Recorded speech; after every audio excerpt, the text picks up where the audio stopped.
إن الحمد لله نحمده ونستعينه ونستغفره ونعوذ بالله من شرور أنفسنا ومن سيئات أعمالنا من يهده الله فلا مضل له ومن يضلل فلا هادي له وأشهد أن لا إله إلا الله وحده لا شريك له وأشهد أن محمدا عبده ورسوله قال الله تبارك وتعالى يا أيها الذين آمنوا اتقوا الله حق تقاته ولا تموتن إلا وأنتم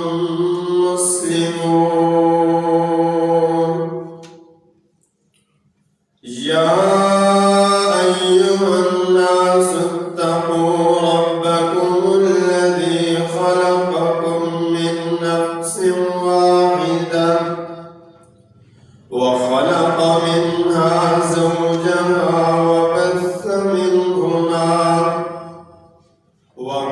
منهما رجالا كثيرا ونساء واتقوا الله الذي تساءلون به والأرحام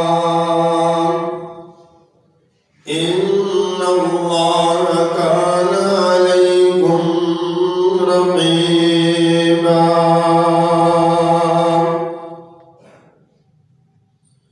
يا أيها الذين آمنوا اتقوا الله وقولوا قولا سديدا يصلح لكم أعمالكم ويغفر لكم ذنوبكم ومن يطع الله ورسوله فقد فاز فوزا عظيما أما بعد فإن خير الحديث كتاب الله وخير الهدي هدي محمد صلى الله عليه وسلم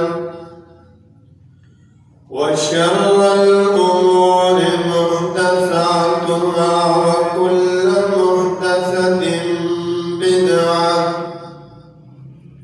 وكل بدعة ضلالة وكل ضلالة في النار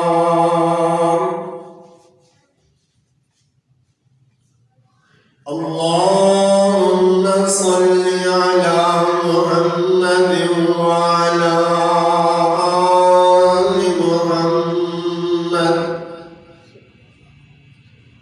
كما صليت على إبراهيم وعلى آل إبراهيم إنك حميد مجيد اللهم بارك على محمد وعلى آل محمد كما باركت على إبراهيم وعلى آل إبراهيم إنك حميد مجيد رب اشرح لي صدري ويسر لي أمري واحلل عقدة من لساني يفقهوا قولي رب زدني علما رب زدني فهما اللهم انفعني بما علمتني وعلمني ما ينفعني وزدني علما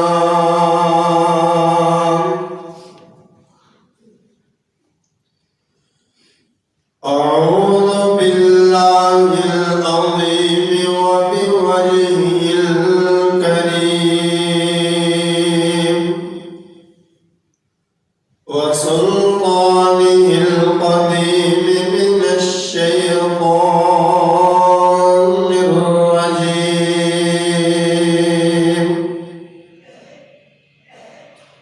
من همزه ونفخه ونفسه رب أعوذ بك من همزات الشياطين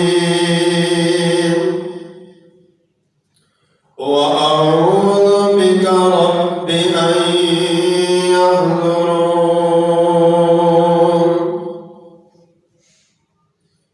بسم الله الرحمن الرحيم ولا تتمنوا ما فضل الله به بعضكم على بعض للرجال نصيب مما اكتسبوا وللنساء نصيب مما اكتسبن واسألوا الله من فضله إن الله كان بكل شيء عليما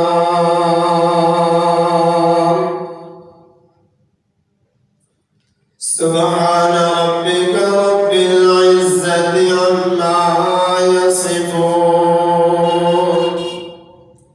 وسلام على المرسلين والحمد لله رب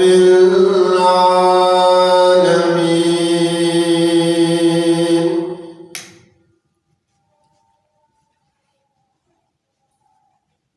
اگر اللہ نے تم میں سے کسی ایک کو دوسرے پر فضیلت عطا کی تو اس فضیلت کی ہوس نہ کرو. جو کچھ مردوں نے کمایا اس کے مطابق ان کو ان کا اجر ملے گا، ان کا حصہ ملے گا، اور جو عورتوں نے کمایا اس کے مطابق ان کو ان کے اعمال صالح کا حصہ ملے گا. اللہ رب العزت سے اللہ رب العزت کے فضل کا سوال کرتے رہو. یقیناً اللہ رب العزت ہر چیز کو خوب جاننے والا ہے. سامعین محترم، اللہ رب العزت کی عظیم الشان، عظیم البرکت مقدس کتاب میں سے جو مقام خطبہ مسنونہ کے ساتھ تلاوت کیا ہے،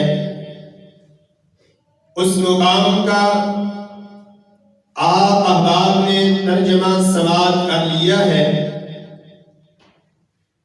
میں کوشش کروں گا کہ آج کی گزارشات کو اسی مقام کے تحت آپ احباب کے سامنے چند باتیں عرض کروں۔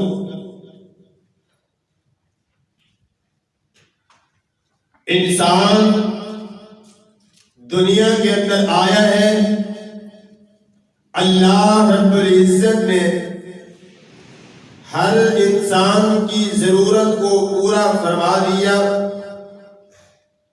انسان کی دینی دنیاوی جو بھی ضروریات تھی، اللہ رب العزت نے کسی ہی ضرورت کے اندر کوئی کمی نہیں رہنے دی۔ ہر ضرورت کو اللہ رب العزت نے پورا فرما دیا۔ دین کے حوالہ سے رہنمائی کی ضرورت تھی تو اللہ رب العزت نے اس رہنمائی کو بھی مکمل فرما دیا۔ دنیا کے اعتبار سے انسان کو اگر کسی نعمت کی ضرورت تھی زندگی بسر کرتے ہوئے تو اللہ نے وہ نعمت بھی انسان کو عطا فرمائی۔ جو مقام اس وقت آپ احباب نے سماعت کیا ہے، اللہ رب العزت نے اس بات کو واضح فرما دیا کہ اعمال صالح کرنے والا مرد ہوئے، اعمال صالح کرنے والی عورت ہوئے، جد و جہد کرنے والا مرد ہوئے یا عورت ہوئے، اللہ رب العزت ان کے اعمال صالح کا ان کو اجر عطا فرماتے ہیں۔ اور دوسری بات کہ انسان کو، مرد کو جن چیزوں کی ضرورت ہے اللہ نے وہ مرد کے لیے مہیا فرما دی، اور جن چیزوں کی عورت کو ضرورت ہے اللہ نے اس کے لیے بھی ان چیزوں کو مہیا فرما دیا۔ اللہ رب العزت یہ بات سمجھا رہے ہیں کہ اللہ رب العزت سے فضل کا سوال کرتے رہو۔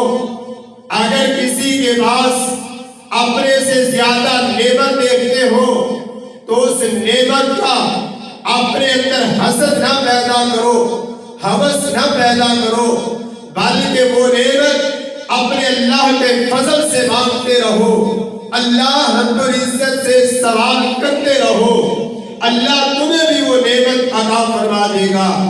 اگر اس نعمت کا اپنے اندر ہوس پیدا کر لو گے اور یہ سوچ پیدا کر لو گے، یہ فکر پیدا کر لو گے کہ یہ نعمتیں جو اس کے پاس ہیں اس سے چھن جائے اور مجھے مل جائے، وہ وقت دور نہیں ہے کہ تیرے اس حسد نے، اس ہوس نے اس مقام تک لا کر کھڑا کرنا ہے جس سے نکلنا انسان کے لیے ناممکن ہو جاتا ہے۔ اور یہ ہوس، حسد والی بیماری ایک ایسی بیماری ہے کہ انسان کو نہ دین کا رہنے دیتی ہے نہ دنیا کا رہنے دیتی ہے۔ حسد جس انسان کے اندر پیدا ہو جائے وہ انسان بڑی بڑی قیمتی نعمتوں سے محروم کر دیا جاتا ہے۔ شیخ الاسلام ابن تیمیہ رحمۃ اللہ علیہ نے حسد کے حوالہ سے حسد کی یہ تعریف کی، فرمایا الحسد مرض من امراض النفس وهو مرض غالب۔ فرمایا دنیا کے اندر زندگی بسر کرنے والوں، حسد کی بیماری وہ بیماری ہے جو انسان کے دل کے اندر پیدا ہوتی ہے، اور بڑے بڑے انسان اس بیماری کا شکار ہو جاتے ہیں۔ چند ہی لوگ ہوتے ہیں جو اس بیماری سے بچ جاتے ہیں۔ اور پھر ساتھ فرمایا لوگوں، یہ بیماری ہر چھوٹے بڑے کے دل کے اندر موجود ہے، ہر امیر اور غریب کے دل کے اندر موجود ہے، لیکن یہ بات الگ ہے کہ وہ انسان جس کے اندر حسد کی آگ چل رہی ہوتی ہے وہ اپنے حسد کو ظاہر کر دیتا ہے، وہ اپنے اس گناہ کو ظاہر کرتا ہے۔ اور دوسرا وہ انسان جو عزت کے اعتبار سے اللہ رب العزت کے ہاں مقام پائے ہوئے ہیں، وہ اپنے دل کے اندر چھپا لیتا ہے اور وقت آتا ہے اس بیماری سے نجات پا لیتا ہے۔ جو اپنے دل کے اندر اس بیماری کو چھپا نہیں سکا، وہ وقت قریب ہے کہ اس بیماری کا شکار بھی ہوئے گا۔ امام الانبیاء جناب محمد الرسول اللہ صلی اللہ علیہ وآلہ وسلم نے ارشاد فرمایا، اللہ رب العزت ہر ندامت والے انسان کے گناہوں پہ معافی کا کرم بھیج دیں گے، لیکن اس انسان کو اللہ معاف نہیں فرمائیں گے جو انسان گناہ کرتے ہوئے فخر محسوس کرتا ہے۔ اس انسان کو بخشش سے محروم کر دیا جائے گا۔ جس انسان کے اندر یہ حسد والی بیماری پیدا ہو جائے، وہ انسان نہ دنیا کا رہتا ہے نہ آخرت کا رہتا ہے، بلکہ وہ بڑی عظیم نعمتوں سے محروم کر دیا جاتا ہے۔ آئیے ذرا توجہ کیجئے، آج کی گزارشات کو اپنے دل و دماغ کے اندر جگہ دیجئے، اپنے دلوں میں سے اس بیماری کو نکالنے کی مکمل کوشش کیجئے۔ وہ انسان بڑا خوش نصیب انسان ہے، بڑا عظمت والا انسان ہے، اللہ کے ہاں وہ بڑے مقام و مرتبے والا انسان ہے جس انسان نے اپنے دل کے اندر اس بیماری کو نکال دیا۔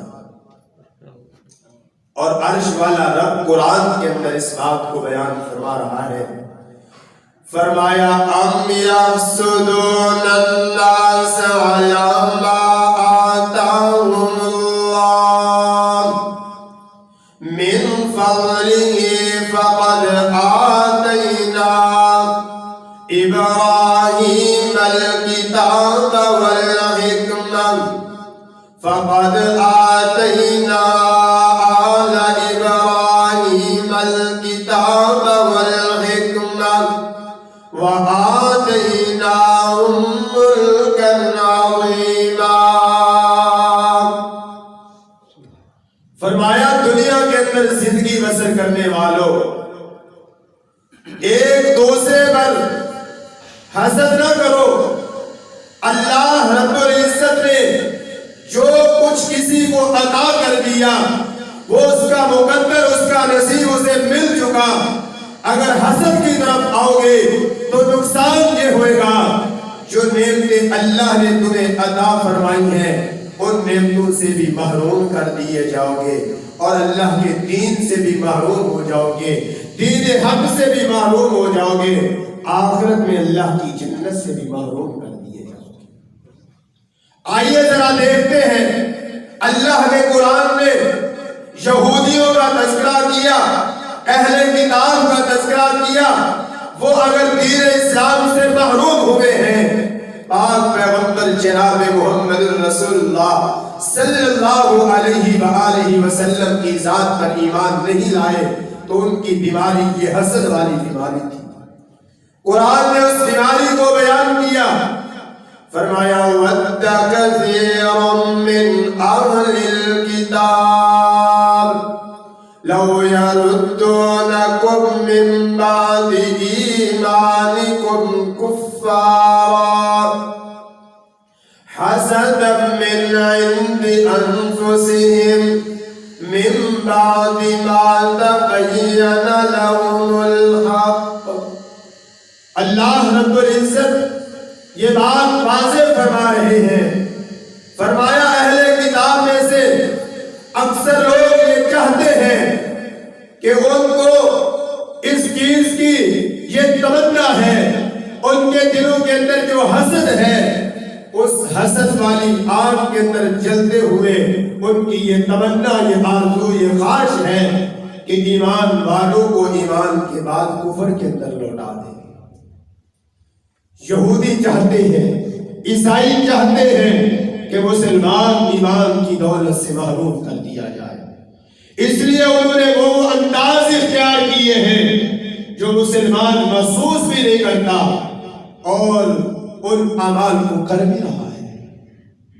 رسول اللہ صلی اللہ علیہ وسلم نے فرمایا، یہودی مسلمانوں سے حسد کرتا ہے کہ مسلمان جب سلام کرتا ہے، یہودیوں کو اس سلام کے ساتھ حسد ہے، اور انہوں نے حسد والی اپنی آگ مسلمانوں کے اوپر اس انداز کے ساتھ چلا دی کہ سلام بھی مسلمان نہیں کرتا، یا ہاتھ کا اشارہ کر دے گا یا ہیلو تک مسلمان پہنچ چکا ہے، کبھی فون اٹھاتے ہوئے سلام نہیں کرے گا، ہیلو کرے گا۔ یہ وہ چال تھی یہودیوں کی، وہ حسد کی آگ تھی جو انہوں نے مسلمانوں کے اندر لگا دی، اور مسلمان نے اس آگ کو بڑی خوشی سے قبول کر لیا، نہیں محسوس کیا یہ میرے گھر کو آگ لگا رہا ہے، یہ میرے ایمان کو آگ لگا رہا ہے، یہ مجھے ایمان کی دولت سے نکالنا چاہتا ہے۔ کبھی فکر نہیں کی۔ انہوں نے جو جو لباس کے انداز اختیار کیے ان انداز کو مسلمان اپناتے گئے، انہوں نے جو انداز انسان کی شکل و صورت میں اختیار کیے وہ انداز مسلمان اپناتے گئے، کبھی فکر نہیں کی کہ یہ سیرت میرے مصطفیٰ علیہ السلام کی نہیں ہے۔ اور یہ وہ اس لیے کر رہا ہے کہ اللہ فرما رہے ہیں حسدا من عند انفسہم، جو ان کے دلوں کے اندر حسد ہے وہ یہ حسد کی آگ لگا رہا ہے، اور خود وہ محروم ہے دین اسلام سے، تو اس کی بنیادی وجہ اس کا حسد ہے۔ اللہ فرما رہے ہیں من بعد ما تبین لهم الحق، یہ بات نہیں ہے کہ وہ حق کو جانتے نہیں ہیں، یہ بات نہیں ہے کہ وہ حق سے باخبر نہیں ہے، ان کو حق کا علم نہیں ہے، وہ حق کا علم نہیں رکھتے، یہ بات قطعا نہیں ہے، بلکہ مسلمانوں وہ ہم سے زیادہ پیغمبر صلی اللہ علیہ وسلم کی سیرت کو پہچانتا ہے۔ قرآن پہ اتنا عمل ہم نہیں کر چکے جتنے فوائد و ثمرات یہودیوں نے قرآن سے اٹھا لیے ہیں۔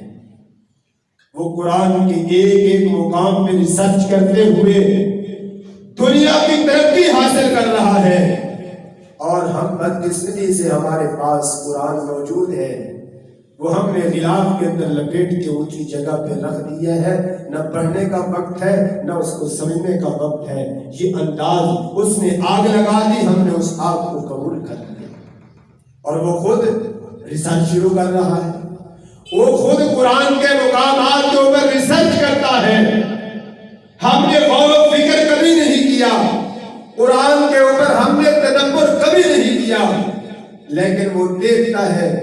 آج میں اور آپ غور کریں، سائنس کی خبریں تو ہم دوسروں کو دیتے رہتے ہیں، محکمہ موسمیات کی خبریں تو ہم دیتے رہتے ہیں، کبھی فکر کریں یہ انداز قرآن نے دیے تھے، انہوں نے ان کو اپنا لیا، آج وہ ان سے فائدے اٹھا رہا ہے۔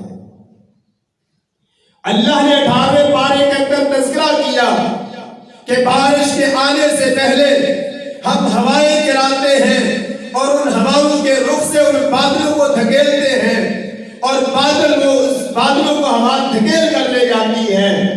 غیر مسلم نے بیٹھ کر ریسرچ کی کہ یہ ہوا کتنی تیز ہو تو کتنا دور بادل کو لے جا سکتی ہے، ہوا کا رخ کون سا ہو تو کس طرف لے جا سکتی ہے۔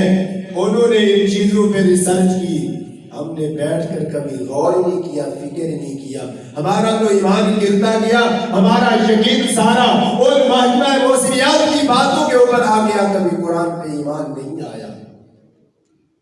کئی مسلمان ایسی جو شرک کی دعوت دیتے ہیں، وہ یہی کہتے ہیں، دیکھو وہ بتا دیتے ہیں، انہوں نے کس سے بتایا؟ کبھی غور کیا ہوتا تو انہوں نے قرآن کو دیکھا ہے، قرآن سے ریسرچ کی ہے۔ آج میں اور آپ یہ ٹیلی فون استعمال کرتے ہیں، کہاں سے کہاں آواز جا رہی ہے۔ آپ نے کبھی قرآن کے اس مقام کو پڑھا ہوتا تو سمجھ آ جاتی کہ عرش والا مالک و خالق کس انداز سے انسان کو سمجھاتا ہے۔ ایک چھوٹی سی چٹی چل زمین پہ رہی ہے، میرا مالک اس کی آواز اپنے پیغمبر کے کانوں سے ٹکرا دیتا ہے، اپنے پیغمبر کو آواز سنا دیتا ہے۔ یہ اللہ کی طاقت اور قدرت پہ غور کر لے، قرآن کو اگر سمجھا جائے تو انسان عزت پا جاتا ہے۔ تو میں بات یہ سمجھا رہا تھا کہ یہودی اور عیسائی مسلمانوں سے حسد کرتا ہے، اور حسد کی آگ کے اندر مسلمانوں کو دھکیلنے کی کوشش کر رہا ہے۔ وہ دین اسلام کو سمجھتا ہے، اسے علم ہے۔ قرآن کہہ رہا ہے من بعد ما تبین لهم الحق، اس سے پہلے وہ حق پہچان چکے ہیں۔ آئیے ذرا غور کرتے ہیں، یہ حسد ایک ایسی گندی بیماری ہے جو انسان کو اپنی اوقات بھلا دیتی ہے، انسان کو بڑی بڑی نعمتوں سے محروم کر دیتی ہے۔ یہودی عیسائی اگر اسلام کی دولت سے محروم ہے تو جرم ایک ہے، گناہ ایک ہے، وہ حسد کی بیماری کے اندر جا چکا ہے۔ اس حسد کی وجہ سے وہ دین اسلام سے محروم چلا۔ آسمان کے اوپر اگر اس گناہ کا آغاز ہوا ہے، ابلیس نے بھی اسی وجہ سے گناہ کیا تھا، اس کے گناہ کی بنیاد بھی حسد ہے۔ میرے رب نے عزت دی ہوئی تھی، مقام دیا تھا، یہ کم مقام نہیں تھا، اللہ کے ملائکہ کے ساتھ یہ پھر رہا تھا۔ اللہ نے جب ملائکہ کو حکم دیا کہ میرے آدم علیہ السلام کو سجدہ کرے، تمام ملائکہ نے سجدہ کر لیا، لیکن ابلیس نے سجدہ نہیں کیا۔ اللہ نے وجہ پوچھی کہ ابلیس سجدہ نہ کرنے کی وجہ، فرمایا قال ما منعک الا تسجد اذ امرتک قال انا خیر منہ خلقتنی من نار وخلقتہ من طین۔ اللہ پوچھ رہے ہیں کیا ابلیس میرے حکم کی نافرمانی کیوں کی ہے؟ ما منعک الا تسجد اذ امرتک، اللہ کے امر کی نافرمانی کیوں کی ہے، سجدہ کیوں نہیں کیا؟ جواب دیتا ہے قال انا خیر منہ خلقتنی من نار وخلقتہ من طین۔ اللہ میں تو اس سے بہتر ہوں، مجھے آپ نے آگ سے بنایا، اس کو آپ نے مٹی سے بنایا، میں نے کس انداز سے اس کو ذلیل و خوار کیا۔ آدم علیہ السلام سے غلطی ہوئی، رب سے معافی مانگ لی، میرے رب نے معاف کر دیا، اور یہ حسد کی آگ کے اندر اتنا ڈوب چکا، اتنا حسد کی آگ کے اندر چلا گیا کہ اللہ سے معافی مانگنے کی بجائے اللہ سے مہلت مانگتا ہے، اللہ مجھے قیامت تک مہلت دے دے، اور قسم کھاتا ہے فابی عزتی کا، اللہ مجھے آپ کی عزت کی قسم ہے، میں آپ کے بندوں کو گمراہ کرتا رہوں گا۔ میرے رب نے جواب دیا ابلیس جو میرے ہیں وہ تیرے نہیں ہو سکتے، جو اللہ کے بندے بن جائیں وہ ابلیس کے کبھی نہیں ہو سکتے، اور اس کے انداز کو کبھی اختیار نہیں کر سکتے۔ اور ابلیس محروم رہا ہے اس حسد کی بیماری کی وجہ سے۔ آگے چلتے ہیں، یوسف علیہ السلام کے بھائی کس بیماری کا شکار ہوئے؟ بھائی اپنے بھائی کو قتل کرنے کے لیے تیار ہو گئے، پوری پلاننگ تیار کی۔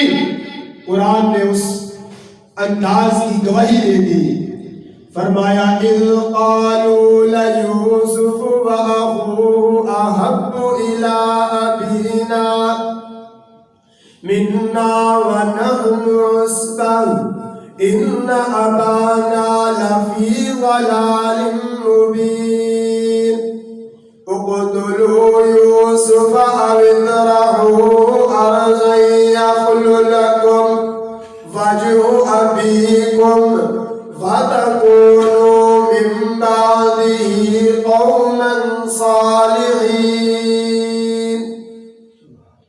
اللہ نے اس منظر کو قرآن کے اندر بیان کر دیا کہ جب یوسف علیہ السلام کے بھائیوں نے اپنے اندر بیٹھ کر یہ مشورہ کیا، یہ حسد کی آگ اپنی ظاہر کی ایک دوسرے کے سامنے کہ ہمارا باپ یوسف علیہ السلام سے محبت جاری کرتا ہے، ہم سے زیادہ محبت یوسف سے کر رہا ہے، اور جناب یوسف علیہ السلام کو ہم اپنے باپ سے دور کر دیں، یا انہیں قتل کر دیں، یا ان کو کسی کنویں کے اندر پھینک دیں، وَتَكُونُوا مِن بَعْدِهِ قَوْمًا صَالِحِينَ، بعد میں ہم نیک بن جائیں گے۔ اور اس حسد نے اپنے بھائی سے دور کر دیا، بھائی سے، اور وہ عظیم بھائی جس کو اللہ رب العزت نے بعد کے اندر نبوت کا تاج عطا فرمایا۔ یہ بات ہمیں سمجھنی چاہیے، حاصل سارے جمع ہو جائیں، جو عزت ہمارے اللہ نے لکھ دی ہے کوئی اس کو بدل، جو میرے رب نے عزت لکھ دی ہے اس عزت کو کوئی نہیں بدل سکتا۔ جو نعمتیں اللہ نے مقدر میں لکھ دی ہیں ان نعمتوں کو کوئی نہیں بدل سکتا۔ عارضی تکلیف آ سکتی ہے لیکن اللہ کا انعام جو ہے اس انعام سے انسان محروم نہیں ہو سکتا۔ اصل محرومی کی وجہ کہ ہماری سوچیں بھی کمزور ہے، ہمارا ایمان بھی کمزور ہے، ہمارا رب کے اوپر یقین پختہ نہیں ہے۔ اور عرش والا رب قرآن کے اندر اس رات کو بیان کر رہا ہے، فرمایا وَلَا يَحِيقُ الْمَكْرُ السَّيِّئُ إِلَّا بِأَهْلِهِ، بری تدبیریں کرنے والوں کے اوپر ان کی تدبیروں کا وبال جائے گا۔ آج وہ جس انداز میں چالیں چل رہا ہے اور اللہ کی زمین کے اوپر تاریخ گواہ ہے کہ جن لوگوں نے حسد کی آگ کے اندر آ کر دوسروں کو اپنے سے نیچا کرنا چاہیا، ذلیل کرنا چاہیا، ذلت دینی چاہیے، نعمتوں کو چھینا چاہیا، اللہ نے ان سے نعمتیں چھین لی اور ان کو عزتیں بھی عطا فرما دی۔ امام الانبیاء جناب محمد رسول اللہ صلی اللہ علیہ وآلہ وسلم نے ارشاد فرمایا، سیدنا ابو ہریرہ رضی اللہ تعالی عنہ حدیث کے راوی ہیں، فرمایا انہو سیصیب امتی داء الامم قالوا وما داء الامم، رسول اللہ صلی اللہ علیہ وسلم نے فرمایا کہ لوگوں تمہارے اندر بھی ان قریب ایک وہ بیماری آنے والی ہے جو بیماری پہلی امتوں کے اندر آئی تھی۔ پھر نبی علیہ السلام نے فرمایا، صحابہ نے پوچھا قالوا وما داء الامم، اللہ کے رسول صلی اللہ علیہ وسلم پہلی امتوں کے اندر کون سی بیماری آئی، کون سی ایسی بیماری آئی جس کی بیماری کی رسول اللہ صلی اللہ علیہ وسلم نشاندہی فرما رہے ہیں؟ آپ نے فرمایا کہ پہلی امتوں کے اندر غرور والی بیماری پیدا ہوئی، تکبر والی بیماری پیدا ہوئی، کثرت حرص کی بیماری پیدا ہوئی، اور پھر نبی علیہ السلام نے فرمایا ان کے اندر حسد والی بیماری پیدا ہوئی، ان کے اندر بغاوت والی بیماری پیدا ہوئی، اور فرمایا ان کے اندر قتل و غارت والی بیماری پیدا ہوئی۔ فرمایا جب لوگوں کے اندر حسد والی بیماری آ جائے گی پھر لوگ قتل و غارت تک پہنچ گئے، نہ مارنے والے کو پتا ہوگا کہ کیوں مار رہا ہوں، نہ قتل ہونے والے کو علم ہوگا کہ مجھے کس گناہ کی وجہ سے قتل کیا گیا۔ یہ جہان کی بنیادی ایسی بیماری ہے، اور اس لیے بعض مفسرین نے اسے بیماریوں کی ماں کہا ہے کہ حسد ایسی بیماری ہے کہ یہ تمام گناہوں کی جڑ ہے۔ اگر انسان کے اندر حسد پیدا ہو جائے پھر وہ اپنے بھائی کو بھی قتل کرنے سے باز نہیں آتا، وہ نہیں رکتا۔ حسد کی بیماری پیدا ہو جائے وہ حق سے بھی محروم ہو جاتا ہے۔ حسد صرف مال کے اندر نہیں ہے، لوگوں کی عزت کو دیکھ کر حسد کیا جاتا ہے، ان کے مقام کو دیکھ کر جیسا حسد کیا جاتا ہے کہ فلاں کو یہ مقام کیوں ملا ہے، اس کا مقام تو مجھے ملنا چاہیے تھا۔ اور اللہ ہم کو دے رہے ہیں کہ اللہ سے فضل کا سوال کرو، حسد نہ کرو۔ اور رسول اللہ صلی اللہ علیہ وسلم نے فرمایا وَلَا تَبَاغَضُوا لا تحاسدوا ولا تدابروا وكونوا عباد الله اخوانا، فرمایا لوگوں ایک دوسرے سے بغض نہ رکھو، ایک دوسرے سے حسد نہ کرو، اور ایک دوسرے کی عدم موجودگی میں اس کی عزت کے خلاف باتیں نہیں کرو۔ اگر آج یہ قدم اٹھاؤ گے وہ وقت دور نہیں ہے، آج تم اس کی عزت کو اچھالنے کے لیے کوششیں کر رہے ہو، اور نبی علیہ السلام نے فرمایا جو کسی کی عزت کو اچھالتا ہے وہ وقت دور نہیں ہے، چاہے وہ اچھالنے والا اپنے گھر کے اندر بھی ہوگا، اللہ اس عزت کی رسوائی کو لوگوں کے سامنے نشر کر دیں گے۔ پھر رسوائی آنے میں کوئی روک نہیں سکتا۔ یہ بنیاد بتا دی کہ اس بیماری سے بچو، اور نبی علیہ السلام نے فرمایا لا یزال الناس بخیر ما لم یتحاسدوا، فرمایا لوگ ہمیشہ بھلائی کے اوپر تب تک رہیں گے جب تک ان کے اندر حسد نہیں آئے گا۔ فرمایا حسد سے بچے رہیں گے تو بھلائیوں کے اوپر چلتے رہیں گے، اگر ان کے اندر حسد آ گیا تو وہ بھلائیوں سے محروم کر دیے جائیں گے۔ اور کیسی بھلائیوں سے محروم ہوں گے؟ سیدنا ابو ہریرہ رضی اللہ تعالی عنہ بیان کرتے ہیں، سنن نسائی اور ابن حبان کی روایت ہے، فرمایا ولا یجتمعان فی قلب عبد الایمان والحسد۔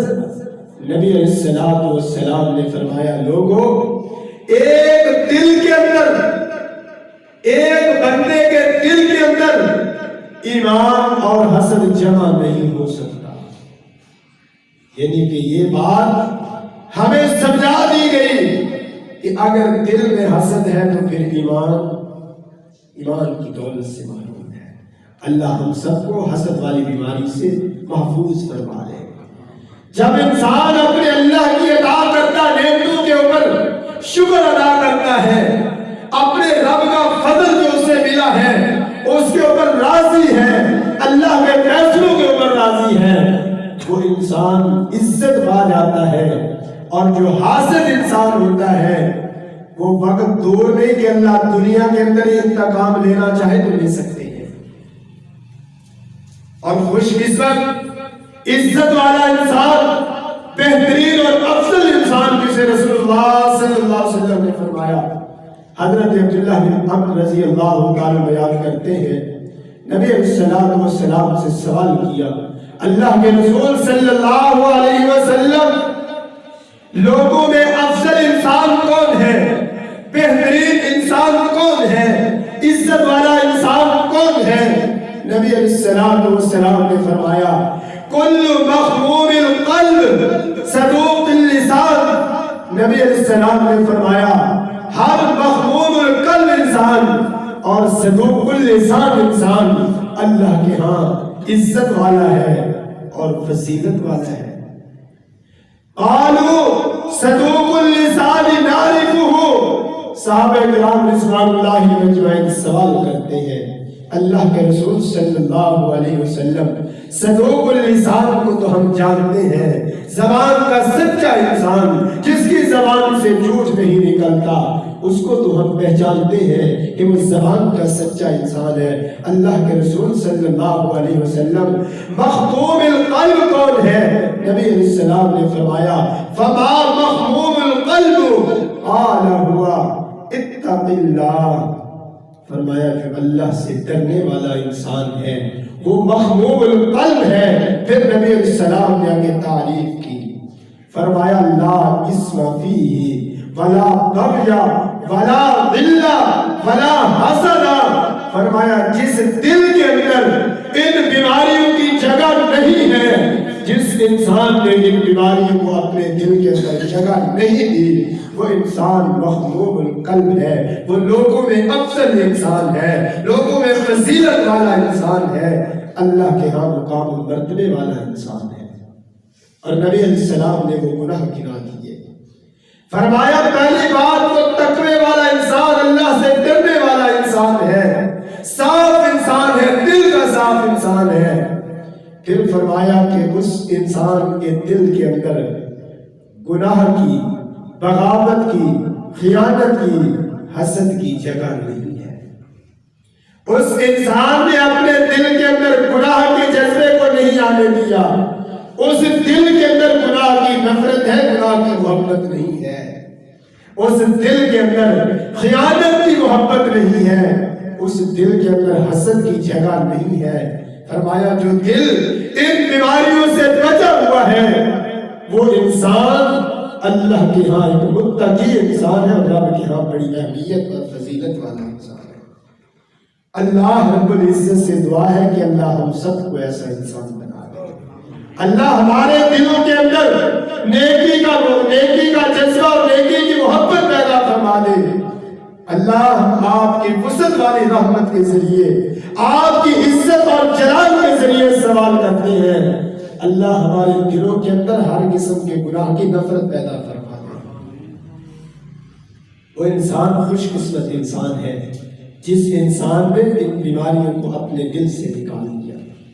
اور نبی علیہ السلام نے فرمایا، حضرت زبیر بن عوام رضی اللہ تعالی عنہ اس حدیث کے راوی ہیں، فرمایا رسول اللہ صلی اللہ علیہ وسلم نے فرمایا، لوگوں ایسا ایسا وہ بیماریاں تمہارے اندر آنے لگ جائیں گی جو بیماریاں سابقہ امتوں کے اندر تھی۔ پھر نبی علیہ السلام نے فرمایا، لوگوں ان کے اندر حسد والی بیماری تھی، ان کے اندر بغض والی بیماری تھی۔ اور نبی علیہ السلام نے پھر فرمایا کہ یہ دو بیماریاں ایسی ہیں جو موڑ دینے والی ہیں۔ صحابہ کرام رضوان اللہ علیہ مجمعین کو پھر آپ علیہ السلام فرما رہے ہیں کہ یہ وہ بیماریاں نہیں ہیں کہ جو تمہارے بالوں کو موڑ دے گی، فرمایا یہ وہ بیماری ہے جو تمہارے دین کو موڑ دے گی کہ دین سے تم محروم ہو جاؤ گے۔ موڑنا کسے کہتے ہیں؟ جب انسان کے سر کے بال اتار دیے جائیں۔ ایسے وہ انسان جو حاسد ہے، جو بغض رکھنے والا ہے، وہ دین و اسلام سے ایسے محروم ہو جاتا ہے، وہ دین اسلام سے نکل چکا ہے۔ آئیے رسول اللہ صلی اللہ علیہ وسلم کے ایک اور فرمان کو سامنے رکھیے۔ سیدنا ابو ہریرہ رضی اللہ تعالی عنہ اس حدیث کے راوی ہیں، فرمایا اِيَّاكُمْ وَالْحَسَدَ فَإِنَّ الْحَسَدَ يَأْكُلُ الْحَسَنَاتِ كَمَا تَأْكُلُ النَّارُ الْحَطَبَ۔ نبی علیہ السلام فرما رہے ہیں، لوگوں اِيَّاكُمْ، خبردار ہو جاؤ، بچ جاؤ، اپنے آپ کو بچا لو، جتنی بچنے کی طاقت ہے بچ جاؤ۔ وَالْحَسَدَ، حسد سے، فَإِنَّ الْحَسَدَ يَأْكُلُ الْحَسَنَاتِ كَمَا تَأْكُلُ النَّارُ الْحَطَبَ۔ فرمایا یہ حسد تمہاری نیکیوں کو ایسے کھا جاتا ہے جیسے لکڑیوں کو آگ کھا جاتا ہے۔ جب آگ تیز ہو چکی ہو، اس کے ارد گرد آپ جتنی لکڑیاں رکھتے جائیں گے، آگ لپیٹ کے اندر لیتی جائیں گے۔ اگر یہ حسد کی بیماری موجود ہے، آپ نمازیں پڑھتے جائیں، روزے رکھتے جائیں، حج کرتے جائیں، وہ حسد والی بیماری جب تک ختم نہیں ہوگی، یہ نیکیاں انسان کی محفوظ نہیں رہ سکتی۔ یہ نیکیوں سے انسان محروم ہو جائے گا۔ اور بدقسمتی اس سے بڑی کیا ہو سکتی ہے کہ انسان دنیا کے اندر رہتے ہوئے عبادات بھی کرے اور جب رب کے سامنے پہنچے تو نیکیوں سے دامن خالی۔ آئیے ذرا ایک حدیث آپ کے سامنے عرض کرنے لگا۔ اللہ ہم سب کے اندر یہ جذبہ پیدا فرما دے۔ اس حدیث پہ غور کرنا۔ ایک انصاری صحابی ہے، رسول اللہ صلی اللہ علیہ وسلم تشریف فرما ہے، آپ کے ارد گرد صحابہ کرام رضوان اللہ علیہ اجمعین تشریف فرما ہے۔ ایک انصاری صحابی مسجد کے اندر داخل ہوتے ہیں، داڑھی مبارک سے پانی کے قطرے ٹپک رہے ہیں۔ نبی علیہ السلام نے اسے آتے ہوئے دیکھا، موجود صحابہ کرام کو فرمایا، جس نے جنتی کو دیکھنا اس انسان کو دیکھ لے۔ دوسرا دن ہوا، پھر وہی شخص آیا انصاری صحابی، نبی علیہ السلام نے فرمایا جس نے جنتی کو دیکھنا اس انسان کو دیکھ لے۔ تیسرا دن آیا، پھر رسول اللہ صلی اللہ علیہ وسلم نے فرمایا جس نے جنتی کو دیکھنا اس انسان کو دیکھ لے۔ حضرت عبداللہ بن عمرو بن عاص رضی اللہ تعالیٰ نیکی کی حرص رکھنے والے صحابی ہیں، اللہ کی جنت کے حارث ہیں، کہ اللہ کی جنت کے حدیث سے اللہ جنت مل جائے، اعمال صالح کا جذبہ رکھنے والے ہیں۔ جب تیسرے دن یہ بات رسول اللہ صلی اللہ علیہ وسلم کی سنی، اس انصاری صحابی کے پاس چلے گئے، کہا میں 3 دن تک آپ کا مہمان ہوں۔ انصاری صحابی نے کہا اہلاً وسہلاً مرحبا، جی آیا تو آ جائیے، خدمت کا موقع اللہ نے دے دیا، جو اللہ دے گا آپ کی خدمت کروں گا، آپ 3 دن کے میرے مہمان ہیں۔ 3 راتیں اور 3 دن گزر گئے۔ حضرت عبداللہ بن عمرو بن عاص رضی اللہ عنہ فرماتے ہیں یہ رات کو سوتا تھا اور میں جاگتا تھا، یہ تڑپ تھی کہ یہ رات کو کون سی ایسی نیکی کرتا ہے یا دن کی کون سی ایسی نیکی ہے کہ جس وجہ سے اسے 3 دن نبی علیہ السلام نے جنت کی بشارت دی ہے۔ تو ایک دفعہ بھی مل جائے کہ یہ بندہ جنتی ہے، اس سے بڑی خوشی زندگیاں ہوگی۔ اگر اللہ فرما دے کہ فلاں یہ جنتی ہے، نبی علیہ السلام فرما دے کہ میرا فلاں صحابی جنتی ہے، ایک دفعہ بھی فرما دیا جائے تو بہت بڑا اعزاز ہے۔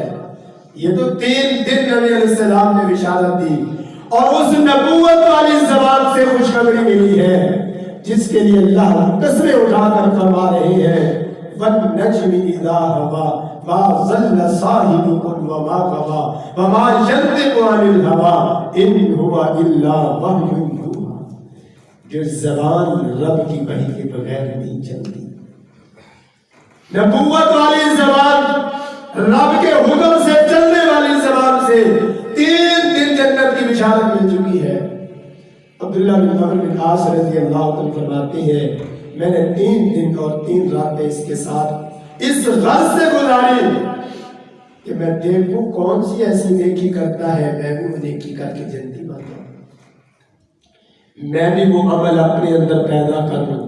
اللہ ہمیں بھی توفیق نصیب فرما دے۔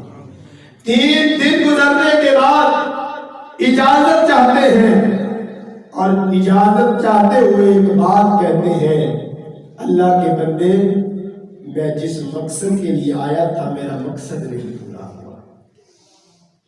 کہا کس مقصد کے لیے آئے تھے؟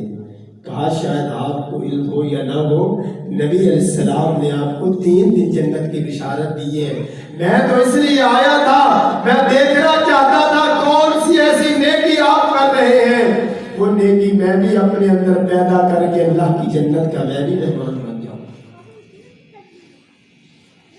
عبداللہ بن عمرو بن عاص رضی اللہ تعالیٰ جب تھوڑے سے چلتے ہیں تو انصاری صحابی بلاتے ہیں، کہا بات سن، شاید ہو سکتا ہے میرے اللہ کو میری یہ عادت پسند آ گئی، میں نے کبھی فرائض کے اندر کوتاہی نہیں کی، کبھی نہیں سوچا کہ یہ جماعت ہو رہی ہے تو بعد میں پڑھ لوں گا، میں نے نماز کے اندر فرائض کے اندر کبھی کوتاہی نہیں کی، فرائض کے اندر میں پابندی کرتا ہوں اور میں فرضی روزوں میں کبھی کوتاہی نہیں کرتا، نفلی عبادت اللہ جو توفیق دیتا ہے وہ کر لیتا ہوں، کبھی میں نے فرضی عبادت میں کوتاہی نہیں کی۔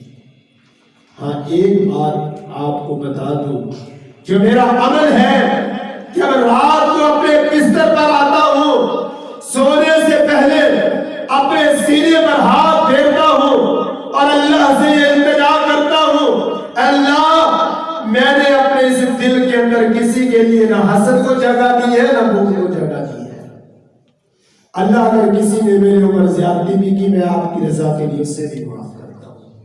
نماز پڑھنا آسان ہے، روزہ رکھنا آسان ہے، حج کرنا آسان ہے، یہ عمل کرنا سب سے مشکل عمل ہے، اللہ ہمیں بھی توفیق نصیب فرمائے۔ تھوڑی سی آمین بھی کہہ دو، قبولیت کا وقت ہے، جس دل میں جذبہ ہوگا مجھے اپنے اللہ کے اوپر پوری امید ہے کہ قبولیت کی گھڑی اللہ ہماری پکار کو کبھی رد نہیں کرے گا، کیونکہ مالک اپنے بندے کے جذبات کی قدر کرتے ہیں۔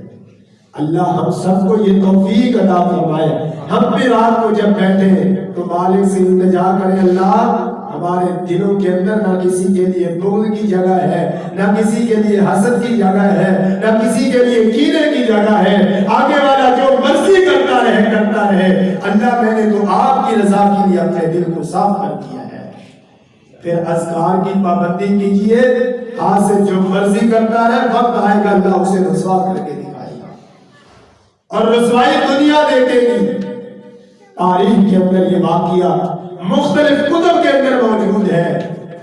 ایک بادشاہ کے پاس ایک شخص آتا اور بعض مفسرین نے اس کا انداز کچھ اس طرح لکھا ہے کہ ایک دن ایک بادشاہ ایک زمین کے کسان کے پاس گیا، اس سے پوچھا کیا کرتے ہو؟ کہا جو صبح بوتا ہوں شام کو وہی کاٹ لیتا ہوں، جو فصل بیچتا ہوں وہی کاٹتا ہوں۔ کہا یہی بات آپ نے میرے کان کے اندر کہنی ہے جب میں تخت کے اوپر آ کر بیٹھوں گا، جب لوگوں کے فیصلے کرنے کے لیے تخت میں بیٹھوں گا، اس وقت آپ نے آ کر مجھے یہ بات روزانہ کہا کرنی ہے تاکہ میں فیصلہ انصاف کا کروں کہ اگر فیصلہ کوئی غلط ہوا تو اس کا انجام مجھے خود کو بھگتنا پڑے گا۔ بات چلتی رہی، ایک حاسد نے دیکھا اس کو تو عزت مل گئی، یہ تو کسان ہے، یہ تو سبزی فروش ہے، اس کو اتنی بڑی عزت کیوں مل گئی ہے؟ عزت کے پیچھے لوگ بڑے حسد کرتے ہیں۔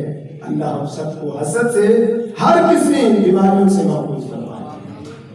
اس نوجوان کے پاس آیا، کہا بادشاہ کہتے میں نے اس کو دعوت تو دی ہے، یہ آتا ہے اس کے منہ سے بڑی مہک آتی ہے، بدبو آتی ہے۔ اس نوجوان نے اپنے ناک پہ کپڑا رکھنا شروع کر دیا، بادشاہ کو آگ لگائی۔ بادشاہ یہ نوجوان ناک پہ کپڑا رکھ کے آتے آپ کو علم کیوں رکھتے ہیں؟ کہا مجھے علم نہیں ہے۔ کہا یہ کہتے بادشاہ کے کانوں میں سے بڑی گندی بدبو آتی ہے، میں اس لیے کپڑا رکھتا ہوں۔ بادشاہ کا غصہ آیا، جلال کے اندر آیا، روزانہ اس کو اس کی اجرت دے دیتا تھا۔ اس نے رکا لکھا کہ یہ صاحب رکا جو آپ کے پاس آ رہا ہے، جب یہ رکا دے اس کی ناک کاٹ۔ اور وہ حاسد آیا، کہا مجھے آج پیسوں کی ضرورت ہے، آپ روزانہ اجرت لے جاتے ہیں، آج والی اجرت مجھے دے دے۔ کہا یہ رکا بادشاہ نے دیا ہے، وزیر کے پاس لے کر جانا ہے، آپ رکا لے لیں، جو اجرت ملے گی آپ لے لیں۔ رکا پکڑا، خوش ہو کے جا رہا ہے۔ جب اسے رکا جا کر دیا، وزیر نے رکا پڑا، جلال کو بلایا، ناک کٹوا دی۔ دوسرے دن یہی وہ کسان آئے، آ کر بادشاہ کو وہی بات کی۔ بادشاہ دیکھتا ہے یہ تو صحیح سلامت ہے، کل رکا لے کے گیا تھا، اس کی تو ناک کٹنی تھی۔ پوچھا تیری ناک نہیں کٹی؟ کہا کل میرے سے رکا فلاں بندے نے لے لیا۔ بادشاہ کو پھر بات سمجھ آئی، فرمایا یہ بتا کہ ناک میں کپڑا کیوں رکھتا ہے؟ کہا بادشاہ بات یہ ہے کہ میں ایک مزدور انسان ہوں، کبھی پیاز کے ساتھ کھانا کھا لیتا ہوں، کبھی سبز مرچوں کے ساتھ کھانا کھا لیتا ہوں، جو میسر آتا ہے وہ کھا کے اللہ کا شکر ادا کرتا ہوں۔ آپ بادشاہ ہیں، میں منہ پہ کپڑا اس لیے رکھ کر آتا تھا کہ کہیں میرے منہ کے اندر سے آپ کو کوئی سمیل نہ آئے۔ میں نے پیاز کھائے ہوتے تھے کچے، سبز مرچیں کھائی ہوتی تھی، میں تو آپ کا خیال رکھتا تھا۔ بادشاہ نے کہا مجھے بات سمجھ آ گئی، جس حاسد نے آگ لگائی تھی جا کر دیکھو اس کی ناک کٹ چکی۔ میرا رب دنیا پہ انتقام لینے پہ آئے تو کوئی دنیا نہیں روک سکتی۔ اللہ پہ بھروسہ کیجئے، عزت کا مالک بھی وہی ہے، ذلت کا مالک بھی وہی ہے، دولت کا مالک بھی وہی ہے۔ اپنے اللہ پہ سارے یقین کر لیجئے، اللہ دنیا کے اندر بھی عزت عطا فرمائے گا۔ اور انشاءاللہ اذکار کی پابندی کیجئے، حاسد اپنی حسد کی آگ کے اندر خود ہی جلے گا۔ اللہ محفوظ فرمائے ہم سب کو، اور حسد کی بیماریوں سے ہم سب کو محفوظ فرمائے۔ اقول قولی ھذا والحمدللہ رب العالمین۔